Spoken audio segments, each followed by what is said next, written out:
Welcome, everybody, and happy day to you. This is Andrew David. This is the High Performance Call. Today, we're going to talk a little bit about getting brainwashed, brainwashing yourselves, changing the way that you think. Now, in full disclosure, I am not a licensed psychologist. I am not a therapist. I am not a psychotherapist. I am not a doctor by any stretch of the means. I am simply here to share information with you guys. I study some of this and then share that information. These are things that I have learned throughout the years. There's some thoughts that I've put together, and then other things that I've studied, recently. And so I'm sharing those things. So if you have thoughts that you'd like to share along those lines, I know some of you guys are legitimately in these categories where you deal with this stuff on a daily basis. So by all means, share your insights with us. We would love to hear them. And then we're going to talk a little bit about some of this. So I'm going to give you some things to write down. This may turn into a multiple call training. And so I'm not going to give out the slides until a little bit later. If some of you guys are going to request the slides, just kind of know that that's kind of in the works. It may not be tomorrow. I've got an idea, possible guest, and some other marketing training. But the purpose of these calls, for some of you guys that are new, welcome aboard. The purpose of these is to help you grow mentally, to grow emotionally, to grow your skill set, to become better entrepreneurs in as many ways as possible. And so with that in mind, let's talk about how you brainwash yourselves. Sound good? Everybody solid with that? All right, let's kind of dive in. Now, first off, we're going to talk a little bit about our brains and the power of the brain and everything that we have. The more that I study about the mind and neuroscience and, the subconscious mind and affirmations and growth, man, I just fall more and more in love with it, guys. And I promise if you do some of this work on your own, if you're struggling to figure out why you're not able to do something or why you haven't been able to break through a barrier or why you continue to fall back on certain habits about anything in life, then start studying some of this stuff. I talk a lot about self-awareness throughout all of these calls. You've got to be aware of you. But as we talk about this process and we're looking at the changes that can be made, a disclaimer for all of you. You've got to be patient with yourself because of the nature of our brains and what has gone into the programming to create the neurological pathways that we have. You've got to be patient. Your mind is going to fight back, both emotionally and figuratively and physically, because your brain wants to think a certain way. You've trained it to do that. You've given it those pathways and allowed it to create those, the way that our neurotransmitters work. We've allowed it to create this pathway of how we think, how we behave, and what we do. But ultimately, you are in control. You've got the power. If you want to change, you will. So with that, understand, because I know some of you guys, motivation and overcoming obstacles is a day-to-day challenge. One of the things that I've said a few times is that the power to overcome the daily monotony is an underrated superpower. That ability to do that is something you need to develop. You will have days that you are motivated. You will have days that you're overwhelmed. You will have days that you want to throw your computer against the wall. You'll have days that you want to stand up and cheer because everything is going right. You're going to have days where things are going right and you question whether or not they're going to continue going right because, oh my gosh, I'm not used to that stuff happening for me. Normally, success isn't something that I maintain. Am I going to sabotage this somehow? Guys, all of those feelings are normal. They're natural, but you've got to identify them and you've got to be able to work through them. Is everybody still on board? Yeah? Okay, good. So if you're looking to change your reality, if you want to heal your bodies, the secret ingredients lies in making up your mind to do so. There are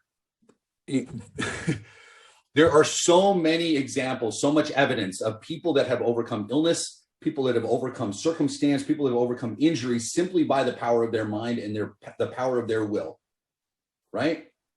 And I don't think that can be disputed. How many times have you heard that where, hey, scientifically, medically, we have no explanation for this, but hey, it happened. Some of you are examples of that. Some of you have overcome illnesses. Some of you have overcome things where the doctor said, hey, this is the way it is. Right? Teachers or families said, hey, this is how it's going to be for you. And you refuse to believe it. How many athletes do we know that had some serious injury and came back? Right? I mean, a real simple one. Alex Smith as a quarterback, in the NFL. He just announced his retirement, but 2 years ago, he suffered a severe fracture to his leg. They thought they were going to amputate his leg. He was done. He came back and won, most improved player, really comeback player of the year. Like, it was amazing what he did, right? And we've got so many different examples of that. The power to change if you want is within your brain. And if you're thinking anything else, then you're fooling yourself. So 3 conditions of the mind. Quick study. And there's so much more that you can get into when it comes to anxiety, when it comes to the way our brain functions, when it comes to the biology of how our brains work and the 4 centers, cortexes within our brain. I'm not getting into all of that. We might one day, but it's a lot. Right. And I'm just scratching the surface of that. So I don't want to give information that isn't complete. But here we have our conscious, subconscious, and unconscious. Okay. So our conscious, these are the actions that we need to make an effort and we think about so that they can be said, those can be performed by our conscious mind. I'm going to stand up now. I'm going to pick up these weights. I'm going to lift these dumbbells. I'm going to sit down and I'm going to read, right? Those are conscious decisions that we make. Now, the subconscious is a little bit different. This is the information that's accessible even if we're not paying attention to it. Oftentimes, things that are in our conscious mind that require conscious thought over time can be then taken over by our subconscious. Right? Driving is a great example. The first time you sat down to drive a car, do you remember how crazy that was? Riding a bike, right? Training wheels, all of that, how difficult it was to do something like that. And then now oftentimes doing those elements, you can be totally subconscious, right? Or your subconscious mind is what is using or is being used in order to fulfill that function. The unconscious mind is largely primitive instincts, but there are some early memories that help form, our unconscious as well. So conscious, subconscious, unconscious. That clear with everybody? All right.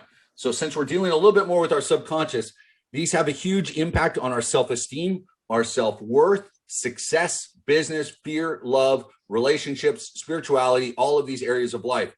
Money can be put in there. Health can be put in there. All of these are impacted greatly by our subconscious beliefs. The things that we knew consciously before, over time they became subconscious. Right? Everybody still following along? We're all good? Yeah, Curtis, Secret's a great movie. Absolutely. Go watch it. We're programmed from a young age. We have to undo that programming, but the subconscious fights back. It does. And it fights back because I was going over this a little bit yesterday. For some of you guys, this is, again, review. Some of you guys have heard me talk about this multiple times, but what happens is our neurons, the neurotransmitters that, pass this electrical charge back and forth, our thoughts, as they become more habitual, we do it more and more and more, right? The more time that we give to it, the more importance and the more frequency that we give to thoughts, any thought, the neurological pathways inside our brain start to insulate themselves with myelin. It's a fat and protein that starts to wrap itself around these nerves. And so things can travel easier. In order to change a habit, in order to change the way your subconscious works, we have to actively create new pathways. Our brain has to break down those old ones because you're telling yourself, no, that's not the right way, right?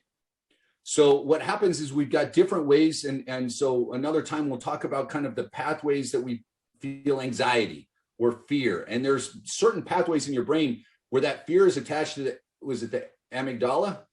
Michael, somebody else, am I correct there with that? Right? That helps. Amygdala. What's that? Amygdala. Appreciate that. I'm thinking, Amendola from the Patriots. Sorry. So what happens though is that helps trigger anxiety often faster than we realize it. And then most times it's emotional in a way that our logical brain is trying to figure out why we're feeling anxious, why we're feeling frustrated, why that fear is there, but it's just triggered subconsciously, almost unconsciously because of those pathways, right? What we've experienced at some point. And oftentimes, so you have your regular memories, you have your emotional memories, but we also can have positive emotional memories, and we have to look at those. I'm going to talk a little bit about that. But anyway, your subconscious mind, you've got to pay attention. That's why it takes so much to reprogram it. So here we go. There's no formal agreement on how fast the subconscious mind is. There's a lot of different studies out there. So conscious mind, your thoughts, things that you process, about 2,000 bits of information per second. And the impulses travel at about 100 to 150 miles per hour. Researchers at the University of Pennsylvania School of Medicine estimate that the human retina can transmit visual input at a roughly 10 million bits per second. Conscious versus unconscious. Are we seeing that? 10 million bits per second, as opposed to 2,000.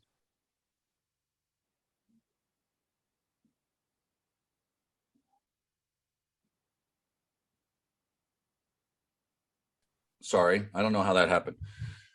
What that is saying, this study suggests that another one suggests the subconscious mind processes about 400 billion bits of information per second, and impulses travel at a speed of up to 100,000 miles an hour, meaning 100 to 150 miles per hour consciously, 100,000 miles per hour subconsciously. So somewhere between 70 to 100%, or 70 to 100 times, or 7,000. Yeah, 7,000 or 700 to 1,000 times faster, right? Quick math. My conscious mind isn't working fast enough. So, in other words, it's as if subconsciously 10,000 films are going on in the brain, but consciously you're only watching one. So daily, when you're trying to fight the subconscious, these habits, and you're trying to figure out why you're struggling with motivation, why you're feeling some phantom fear, it's because subconsciously your brain is producing that many all of the time. It's processing every bit of information you've ever had in your entire life, and it's looking at it and going, hey, be careful, this may happen. And so you need to consciously work on changing that. So, few rules of the subconscious mind programming. Number one, first thing that you need to do, is that why you can't sleep? Patricia, maybe. Michael, part of the mind which is not consciously accessible is at all is not mind, but simply brain processing. To understand this decreases resistance to change. Our conscious mind utilizes electromagnetic fields to change the physical brain. Understand, I think one of the most important things, guys, to understand about changing the way that you think is that you can change the way that you think. You can do it. Consciously, even though it's slower, you've got the power to overcome any of them. You've just got to be in charge and recognize that you're in charge, right? Instead of saying, well, that's in my subconscious, I have got nothing I can do about it. You say, I'm in the driver's seat. I'm the one manning this ship, damn it. It's my choice. And then put in the work to make it happen. And again, be patient with yourself. So, number one, know what you want. Know what you want. Okay. So you've got to decide exactly what you want to improve. Is subconscious programming needed? Sometimes you don't have to change your subconscious. Sometimes it's simply, organization. Sometimes it's laziness. Sometimes it's just getting yourself up and going. So is subconscious programming needed? Okay. If it is, then you want to be specific, but it doesn't have to be down to the finite detail. You've got to kind of hone in on what you want, but you also have to be rational, right?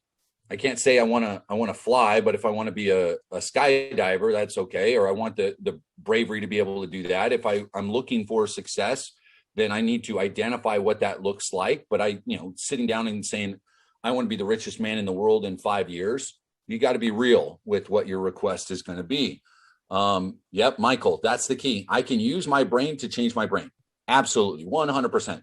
It is an amazing tool. And that's kind of what we're trying to teach you here, guys, is that consciously you can do the work to change your subconscious. Okay, so then you have to, as you're starting to do this, I've identified what I want. One of the things to do is identify the underlying anxiety, the obstacle, or whatever. You've got to be able to do that. Okay, so Michelle's talking about, the subconscious baggage. You've got to be able to find that, right? Let's see. Thoughts create feelings, create actions, create thoughts. Yep. Change the thought and the rest flows to your goals and dreams. I tell myself to shut up inside and put out and out of my mind. instead of just saying shut up, Ernie, what I would work on doing is changing the verbiage. Pay attention and change it, right? So number 2 is you've got to reveal the subconscious patterns that stop you. So you've got to you start with an internal dialogue. Okay. And I realize that spelled incorrectly. Sorry. Find the related subconscious mind obstacles. So if you cannot do this alone, look, there's self-awareness tests. There's, a number of things that you can do like that. A therapist may be needed. Having a conversation may be needed. Being real and true and honest with yourself. One of these is writing out what your goals are. And Dean Graziosi has this, method, and a lot of people have kind of adapted it, but where you write out your goal and then you say, why do I want that? And then under that, you go, well, why do I want that? Well, why do I want that? And you do it 5, 6, 7, 8, 9 times until you get to the true source, right? Identify what it is that you're looking at and why you're wanting that to the level where it becomes raw and real. Right. So taking off those masks, peeling back the layers of the onions, you've got to be able to be completely honest with yourself. If you're not able to do that, you're going to struggle, with those affirmations. You're going to have to identify why in order to work through. You can accept or reject any thoughts with your conscious mind. Only send what you want to your subconscious. Yep. Michelle, I haven't gotten into EFT yet. I call what you were discussing polyneurosynaptic restructuring. Fantastic. I'm just taking it and trying to dumb it down for myself, Michael, so that I can understand what the hell I'm talking about.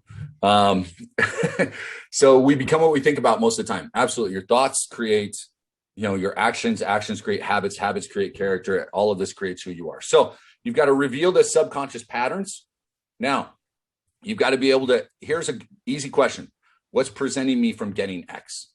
What blockage can be there? Now I need to give you guys a warning when you ask that question. What's keeping me from achieving X? What blockage can be there? Oftentimes our subconscious was created by a lot of what people have said. Oftentimes our subconscious is created from the patterns, the habits, the things that we learned as children, right? And our youth. Or forget being a child. All of us are grown ass adults here, right? 30, 40, 50, 60 and above. It's been created over decades. And many of these habits, many of these thoughts, much of this structure has come about with decades of thoughts. And so I'm not changing it overnight. But when I look back and I go, what are the blockages? You have to be careful that you don't start pointing fingers.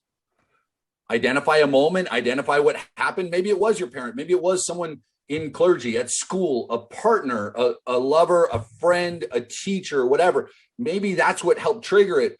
But boys and girls, you helped feed it over the years. You did. And your thoughts. And instead of beating yourself up about that, instead of pointing the finger and saying, I'm a victim of them, instead of beating yourself up, say, now that I've identified it and I see what helped nurture even that negative thought, look, it was me nurturing it. I can be the one to change it. Like Michael said a minute ago, your brain can change your brain. And if you grab a hold of that, if you grab a hold of nothing else throughout this call, understand that you are the one that can change it. All that power is there. Okay? So grab a hold of it. Do not fall victim to being a victim. Okay? Next, the reason that you're subconsciously blocked must be identified. Okay? So that goes with what we're talking about here. The question to ask yourself, identify it, and then release it. Not as easy to do as to say, but you've got to be able to do that. Okay, our mindset has to change from victim to survivor, to one that thrives, to not just surviving, right? So one thing to do, practice your breathing skills. Everything that I looked at when it comes to starting to work on your subconscious mind, because we're going to talk a little bit about meditation. We're going to talk about affirmations. We're going to talk about what you do right before you go to sleep. We're going to talk about what you do right when you wake up. And then throughout the day, breathing skills is one of the most important things. Oftentimes, in order to overcome that anxiety, the fear, the frustration, feeling of overwhelm, all of that, it's because the anxiety creeps in and the fear creeps in. And it's this dump of adrenaline or cortisol for a stress pump. And one of the things that happens oftentimes to many of us is, there you go. Michelle's talking about, you start to hold your breath or you start to breathe shallow. which stresses your body. That's a stress trigger. So you have to capture that and step back and learn to control your breath. You will train your body. Okay, so during the day, find the time to breathe deeply. Okay, don't laugh. There's much research on this. Yep, yawning multiple times a day on purpose brings improved focus and relaxation. Absolutely. You've got to be able to, like, yawning, because what happens when we yawn, right? Really, it's this is what I've heard. So someone correct me if I'm wrong, but it's almost our brain's way of saying, hey, I need a little extra oxygen, right? Something along those lines. Is that correct? We got a couple of doctors in the room. True. Okay. Jess, I start all coaching with breathing, centering, clearing sessions. Yep, absolutely. So you train your body to become familiar with the right way of breathing. All of you guys reach out, look online. There's a number of different ways they talk about it, breathing in deep through your nose, holding it, doing that for 4 or 5 seconds, holding it for a few seconds, breathing out through your mouth for up to 7 seconds, doing that multiple times. Some of you guys that practice yoga on a regular basis are able to kind of fall into a near meditative state within 3 or 4 rounds of breathing like this. Some of us need a lot longer, but taking time to do that on a regular basis is powerful, right? You've got to be able, if I can control my breath, which is about as subconscious a routine as we possibly have, right? None of us think throughout the day, oh my God, I forgot to breathe, right? What was that? So it's happening subconsciously. So if we consciously make an effort to breathe deeper, to take it in and pause, it forces us to slow down. And if you're willing to slow down, then amazing things will happen. It'll help you throughout your day. Yeah, there are certain techniques. I got a private message from someone that can help you sleep better at night, right? All of these things. If you're laying in bed, and I've had a few of you message me that the anxiety creeps up, when you're in the dark alone with your thoughts.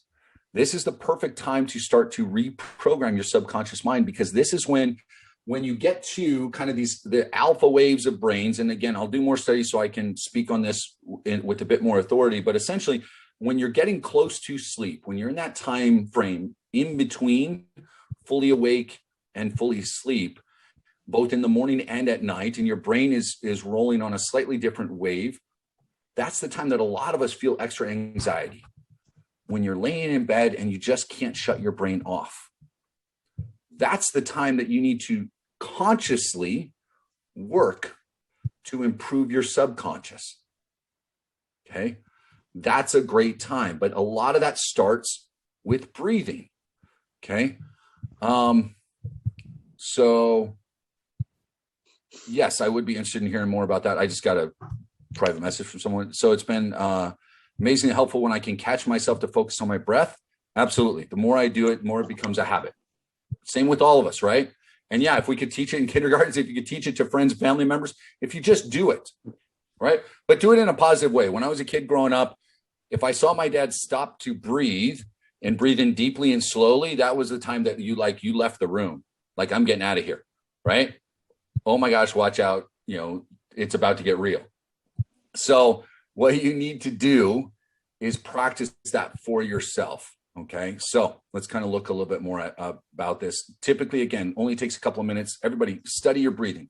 Can everybody commit to me at least to study breathing and a couple of times today to take 2 to 3 minutes to just breathe and breathe deeply? Can I get a commitment from everybody? Either hands raised or drop a chat in there. Yes, I will. Good. I will breathe. Just breathe. Little Faith Hill song. Just breathe. Good. All right. Number one method. All right. So along with breathing, this is something you've got to do. Here's a quick method. When you're laying down and you're in this meditative state, or you're trying to meditate, we're going to start to, in our affirmations, we're going to start to use metaphors to reprogram our subconscious mind, right? Metaphors and allegories. There's a reason that stories work. There's a reason that stories sell, boys and girls. When you get out, you're doing your marketing. There's a reason that metaphors and stories sell. Hey, we've got examples throughout history of several people that were pretty dang good at using metaphors, right? Analogies. Allegories, right? They work. The mustard seed, the olive trees, use metaphors and think about metaphors that can help you. Okay. So here's an example of a few. You can make your own list. You can look some up. Metaphors to reprogram the mind. So green shoots, like I was just showing, seeds, blossoming, a blooming flower, tending to your garden. Growth is a winding path. It requires 2 steps forward. Growth is a marathon, not a sprint. It's a rocket ship. I'm overflowing with abundance. I'm overflowing with success. My success is like a never-ending bonfire that continues to grow and consume the negativity and give out light. The strength of my relationships is as the roots of trees that dig deep into the earth and find nutrients to strengthen themselves, right? It's the enduring strength of a boulder. Find whatever metaphor kind of works for you. And this is a form of visualization. Some of you are hearing this and saying, I can't do that. And that's okay. There's other ways to do it. Some of you are looking at this and going, and you're already processing a bunch of different metaphors, right? You're already thinking of different examples that would suit you. That's perfect, right? So it's not just growth, right? Maybe the affirmation that you need, maybe the help that you need is about freedom. Maybe it's, the freedom of the open road. It's going out on your motorcycle and doing that. It's the tranquility of the sea and sitting on a beach and the waves. It's, you've got to find, looking at whatever affirmation you want to put in place here, right? Because we've identified what we're struggling with. We're looking for an affirmation. We're not trying to overwhelm ourselves. Instead of going, success, business success, wealth, relationships, weight loss, energy, and making a list of 20 different things and trying to get affirmations for every single one. We want to start to program a couple of things. And if they're close to each other, confidence, right? Organization, look at what's the obstacle is, identify a handful of affirmations that will work, and then you can use metaphors that will help express those affirmations. Is that clear with everybody? Kind of how that flows, right? Don't do too much. Find a metaphor that works with the affirmation that you're trying to use, okay? And this is something you can listen to some, right? I recorded one. If you guys want to look on the YouTube channel, I'm going to put more up there, but I recorded some affirmations that are there. You can listen to those, right? Unless you're totally sick of my voice, that's fine. Then go find somebody else's, but you've got different things that you can do. There's affirmations for confidence, for wealth, for this, for health, for relationships, for love, for empathy. They're all over.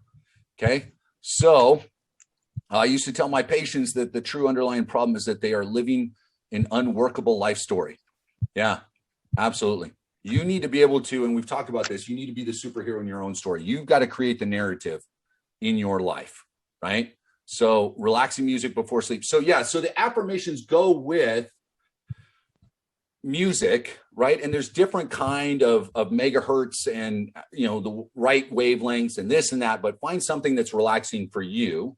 If you're doing this, right? So you can listen to pre-programmed or pre-recorded affirmations, but you can create some of your own. And that's some of what I'm giving you right now, right? Writing them over multiple days. Yep. Do it over and over and over again. Yeah. Say them, write them, think them, all of this. Okay. All of these different things add up. Okay. Next. This is a different method. So this is kind of that final result. This is looking down the road and saying, you're going to choose that goal. You imagine the result, focus on how you feel when you achieve it. And then you go back and forth between a static picture and a video of what that looks like. Like imagine a snapshot, boom, this is what it will be. And then immediately from that picture into a video of what it looks like. Okay. So this is for people that maybe struggle with the creativity side of, or kind of the esoteric side of the allegory and the metaphor. Like I am the granite mountain unwavering against all storms, or I am the burning fire. Some people struggle with that. So what you need to do is imagine yourself in the future achieving something. Take that snapshot. What does it look like? Where are you? What are the details? Like imagine that. You got to start to use visualization as you're doing this.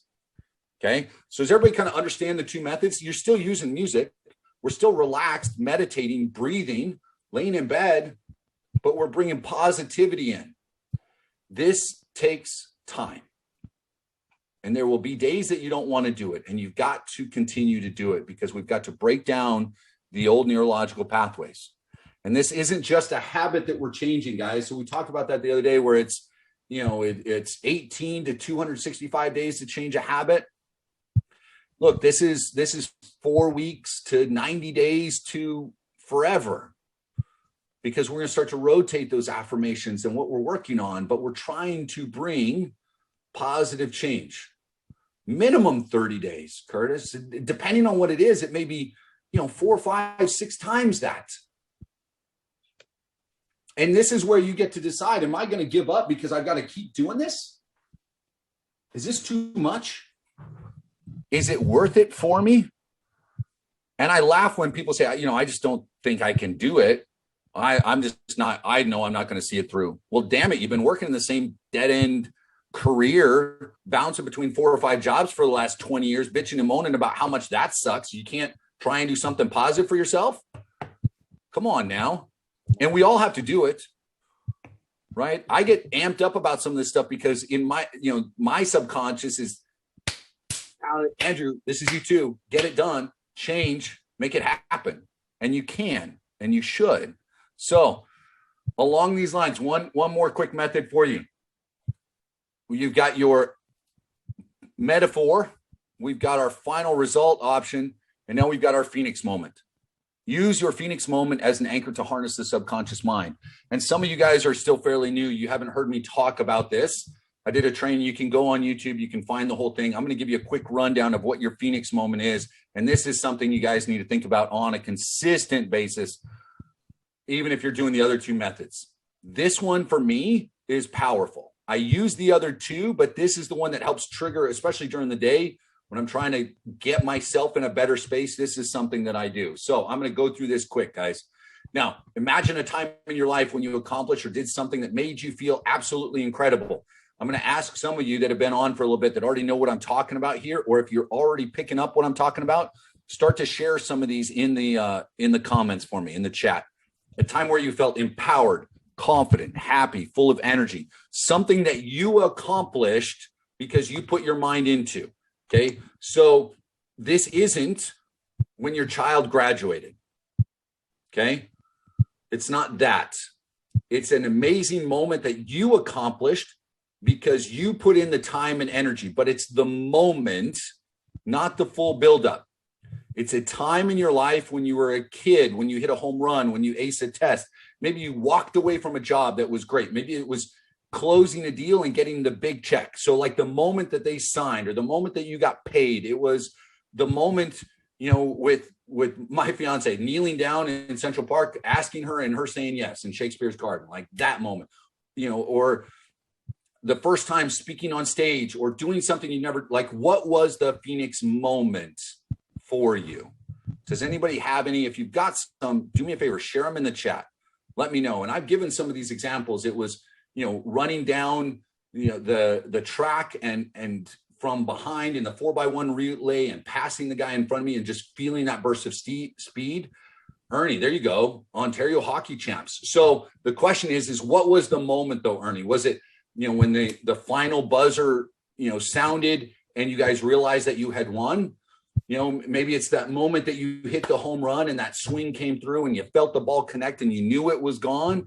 It was the moment on the highway. Some of you guys that like riding motorcycles, and you're on this stretch and there was just that moment of serenity when you went, this is what it's about, right? It was on top of a mountain. It was, so what are some of those moments? Because you've all got one. You've all got a test that you passed. You've got a degree that you received. You've got, something that happened. You got that moment where you stepped on the scale and finally realized that you had lost that last 5 pounds that you've been fighting to lose, right? So buying the first house. So Evangeline, this is where you dive deeper into that and go, was it the moment that you signed the closing docs? Was it the moment you were handed the key? Or was it the moment that you opened the door, right? What was that? Paula, called to speak to a crowd of 2,000 people, survived it, and felt I had contributed. So Paula, grab that and pick one moment from that speech. Was it walking off and recognizing, or was it a moment that you were speaking and you looked into some member of the audience's eyes and you went, I connected right there, that moment. That's what it was, right? Yeah, this exercise is all about getting into a flow state. It's understanding what was there. The serenity you speak about is what you felt as a newborn, but forgot. Yeah. losing 80 pounds in 6 months. Phenomenal. So Sherman, what was the moment though? Because that's a 6-month time frame. We're not looking for like a documentary here, right? We're not looking for a 5-minute clip. I want the moment. And I want you guys to imagine the moment where you recognize that there was power in you and your actions and what you were accomplishing, right? In a Dream Builders group. Reach out to me on Messenger. Okay, we'll do that later. Escape past the border patrol border. That's a whole other conversation. I wholesaled a house deal to end buyer, took 4 months, came out, tile company. So that moment that you walked out with that 30K check, right? The scale said 215 for real. Think about that Phoenix moment, guys. Okay. I want you to write some of them down. Now refine it again. Okay. So the YouTube video, but all the way down to one specific moment, 1 second of that clip, right? So again, the reward, crossing home plate, sound of the crowd, feeling of looking at the A on your exam, whatever that may be. Hone that in, right? Now, this can still be done while you're laying down and you're trying to start to reprogram, right? So you want to choose the affirmation that fits you most, that you're going for, that we're talking about, right? We've singled out the affirmation that we want to build on. And then I want to remember that Phoenix moment. I want to remember something that I accomplished, something big, something that's happened that empowers me. I want to remember the physical feel of it. Get into that event. And then once you dive in, you're starting to re-experience those things. That's the time to connect the affirmation to what you want to achieve. If I've done that, I can do this. I will do this. I'm capable of doing this. I'm in the process of doing X, becoming X, and achieving all of these things, right? All of it. So the moment I heard my firstborn cry after giving birth, that's phenomenal. Walking across the stage, graduating from college. There you go, Francis. Awesome. First one in your family. Congratulations. When I passed my final test, law enforcement, and getting the badge, right? That was that moment. Them handing you the badge. That's it. Passing the interview, doing a weekend seminar. I realized I did this in the audience and I were one mind. There you go. So it's all of these things. Exercise helps this process. Yeah. So finding that for you. Came back from an awful first day in a tournament, bounced back on day 2, shot 3 under par to win. The moment was when I was 4 under on the front 9, started back 9, bogey, bogey, par, bogey. But I birdied the next 2 and I knew I accomplished something big mentally and I would win. See, that's that moment that you unlocked. And this is when you start to recognize a lot of you guys can do this. You understand? Like, what did he just do? He remembers hole by hole what he did, right?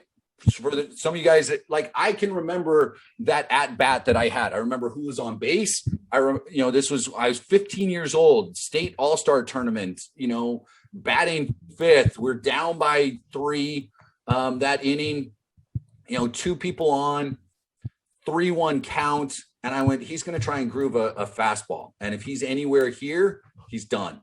Because I knew I'd had him. And that's exactly what he did. And I know exactly where I planted that, over the building, over the left field fence. But it was that moment that it felt like right there, right? So Byron's able to pinpoint that. Being able to pinpoint those moments, guys, when I matched my residency program. There you go. Took me and my wife 5 years to have our first kid. So Ernie, what was the moment? Was it when you knew she was finally pregnant, or was it at the birth, right? Like, pick those moments, guys. That's what I'm talking about. And when you do that, and yeah, so Curtis, you're looking at like all of these things, right? My first solo landing. Guys, find your Phoenix moment, use that in your affirmations, use the metaphors, use the, that final moments, right? That snapshot of what it will look like. And we'll talk a bit more about kind of some processes, breathing, meditation. We'll get into more some of the neurosciences so you understand all of this, right? Identify. So Michelle, here's an exercise for all of you, because I know some of you guys are kind of struggling with this. Write down examples of what you've accomplished, anything that you've accomplished in your life. Some of you guys struggle with that confidence in getting things done is because you can't give yourself enough credit, right? We blame ourselves for too much. And there's more power within you than you think. You've accomplished more than you think. What I need you guys all to do is kind of focus in on what you've accomplished, identify the affirmations that you need, look at the subconscious that you need to do, right?